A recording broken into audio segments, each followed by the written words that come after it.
The world is a mess. First, the Russian-Ukraine conflict, and now China and Taiwan are butting heads. If you think this doesn't impact you, well, you're in for a rude awakening. Today I'll tell you how the China-Taiwan conflict will mortally wound the semiconductor chip industry and take the chip shortage situation further down to zero. We'll also see how the conflict will exacerbate inflation here in the U.S. And on top of that, we'll talk about how the car industry will come to a stall and new car deliveries, which are already delayed, will go further down the wait list.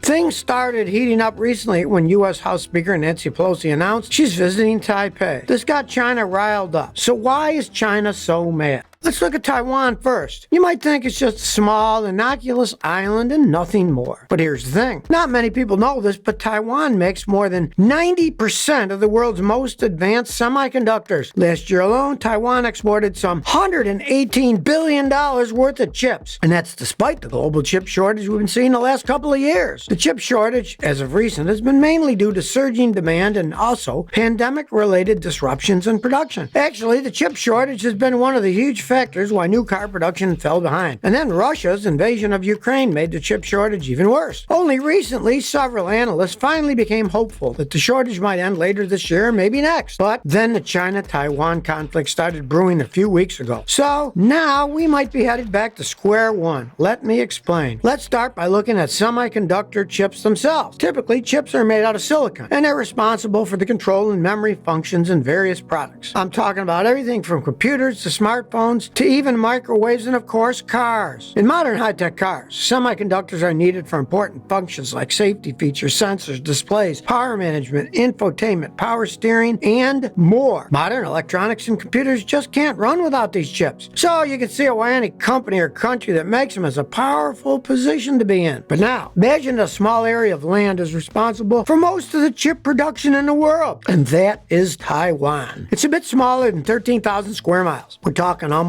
the size of the U.S. states of Delaware and Maryland combined. Or you can think of it as a tad larger than the country of Belgium. But its population is over 23 million people, making it one of the most densely populated countries in the world. So, here in the small, dense place is where most of the world's semiconductors come from. The largest chip maker in Taiwan is also the largest maker in the world. They make almost 50% of the global supply, and that's the Taiwan Semiconductor Manufacturing Company Limited, or TSMC for short. To put that into perspective, just view the top chip makers side by side. The second most powerful company in the chip market is Samsung, which is located in South Korea. They account for 17% of the world's chip production. And the largest chip maker outside of Asia is Global Foundries. It's actually an American company, but they only make 7% of the world's production. So you can see the large disparity in volume, and you can see why TSMC alone is crazy important to the world, let alone the car industry. TSMC was founded back in 1987. They make all sorts of chips for various industries. Their biggest customers include Apple, AMD, Nvidia, ARM, Broadcom, and more. By the way, did you know that Apple is their biggest customer? Apple makes up 26% of TSMC's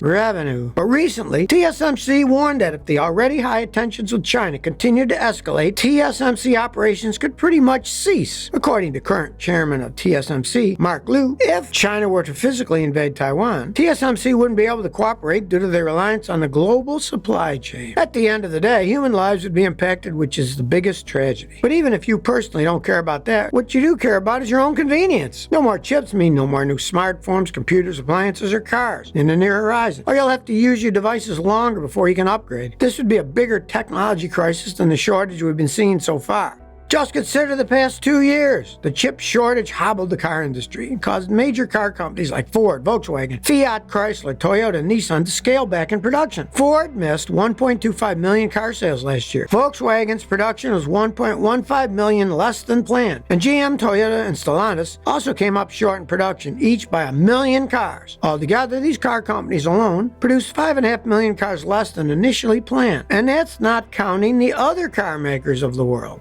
So now, if China does invade Taiwan, this will further hurt car companies. EV makers will take the biggest hit since they require even more electronics than traditional cars. Regardless of EV or conventional gasoline cars, high-tech features in cars will get nixed. There's just no way around it. We've already seen this with the current chip shortage. For example, this year GM cut out certain features on a range of models due to the chip shortage. That's why a lot of 2022 Chevy, Buick, Cadillac, or GMC models right now don't come with heated and ventilated seats or heated steering wheels. This seems like a minor inconvenience, but actually it's one of the most popular options for new car buyers. If you're wondering where the other chip makers are, well, specific to the car industry, the largest automatic chip suppliers, other than TSMC, include Infineon Technologies in Germany. They supply more than 13% of the car industry's chips. Next up is NXP Semiconductors in the Netherlands. They supply 10%. And then there's Renesas in Japan at 8.5%, and Texas Instruments at 8.3%. Anyway, if you think that's bad, it gets far worse. And it's something that even Homeland Security is shaking in their boots about. What if China were to take the TSMC facilities in Taiwan and use resources to boost its own mainland needs? This would give China a massive global technological advantage, which would present a literal nightmare scenario for U.S. Homeland Security and other countries too. If you're wondering what Nancy Pelosi's visit had anything to do with it all, well, according to news reports, China had previously sent strong warnings that its military would not sit idly by if Pelosi were to visit. But Pelosi ignored the warnings and visited Taiwan anyway. And now China is livid. The thing is, China believes Taiwan belongs to them. It doesn't really recognize Taiwan as an independent sovereign nation. So if you're China and you say, don't land in Taiwan, pretty much you're saying, don't trespass. But then someone deliberately ignores you and comes anyway. Well, that's why China feels they just got slapped in the face. The conflict between China and Taiwan is nothing new. It's been evolving since 1945, when China subjected the island of Taiwan and other territories in the area to this political regime of communism. China currently claims sovereignty over the self-ruled island. China considers Taiwan a breakaway province. Taiwan considers itself an independent country and even has its own constitution and democratically elected leaders. Did you know that Nancy Pelosi is the highest-ranking U.S. official to visit Taiwan in 25 years? The morning before Nancy Pelosi's visit, Chinese fighter jets took to the sky. They flew right along the Taiwan Strait as a visual warning. After Pelosi's visit, the Taiwanese government said that it had come under cyber attack. And now China is conducting more military drills in the waters and airspace around Taiwan. This may just be the beginning. The numbers aren't on Taiwan's side. China has 412,000 ground force personnel in their eastern and southern fleets. Taiwan only has 88,000. And remember, Taiwan is an island country. The island nation is absolutely outnumbered in fighter jets, warships, and submarines. Actually, Taiwan has no aircraft carriers at all, not even one. Obviously, they don't have the power to defend themselves. If China does declare war and invade Taiwan, the loss of human lives would be by far the worst consequence. But also, Taiwanese shipping lanes would be negatively affected. You see, the shipping lanes in Taiwan are among one of the busiest in the entire world, as it is. Let's put this in perspective. In the first 7 months of this year alone, almost half of the world's 5,400 container ships used the Taiwan Strait. These ships were transporting not only semiconductors and cell phones, but also appliances and clothing. But in addition to that, some 88% of the largest container ships of the world use the waterway. So if China invades Taiwan, well, these shipping lanes would no longer be safe to pass. So you can imagine what havoc this will throw on the shipping industry. But on a positive impact, most of those ships are Chinese ships delivering Chinese products to the world, and they'd kind of be doing themselves a disservice by closing the shipping lanes.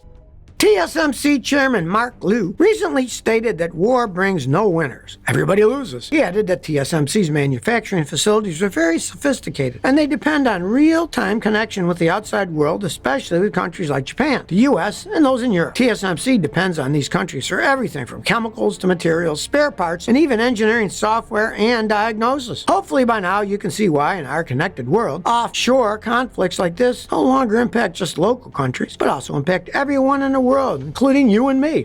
Here's another serious consequence. We all agree that prices are higher than we've ever seen. In fact, inflation is at an all-time 40-year high. Now, the U.S. government isn't just sitting idly by. It's actively trying to control it. But Chinese-Taiwanese tensions are seriously complicating the U.S. government's efforts to reduce prices and control inflation. You see, back when Donald Trump was president under Section 301, he imposed tariffs on literally hundreds of billions of dollars worth of Chinese imports. For a couple of months now, President Biden has been evaluating possibly nixing or easing some of these tariffs. That's because reducing tariffs could be a means to help temper inflation rates here in the United States. For example, reportedly, Biden has been weighing possible options to eliminate certain tariffs, expand the list of tariffs exclusions to help domestic companies that don't have other options for supplies outside of China. But now, the Biden administration is is reconsidering whether or not to lift some of the tariffs, if any. What does this all mean to you and me? Well, here's the thing about tariffs. In general, tariffs make it more expensive to import products that levies are placed upon. So, what would happen if Biden carries through on his original plan to remove certain tariffs? Well, if you ask any U.S. products executive, they'll tell you that tariffs add to a product's sale price. If you remove or reduce tariffs on imports from China, they would help bring down the price of a product. But that's not necessarily always true. Tariffs aren't the only inflation pressures that suppliers are facing. Yet, there are other analysts that will tell you a different story. They say that yes, removing the tariffs will reduce prices, but it'll be barely noticeable. Some say that removing all Trump-era tariffs on Chinese goods could reduce the consumer price index by 0.26 of 1 percentage point at most. Whatever the cause, if these tariffs aren't removed, it won't help inflation one bit. Just the opposite. If the U.S. gets drawn further into a possible Chinese-Taiwanese war, it could lower the U.S. gross domestic product by 5 to 10%. And the U.S. is aware of this. Actually, most of the major world governments are, and they're already preparing. They're literally pouring billions of dollars to improve their domestic chip manufacturing capabilities. Take the U.S., for example. Congress recently passed a $52 billion funding bill to help Intel Corporation and also TSMC to boost their chip manufacturing footprint in the United States.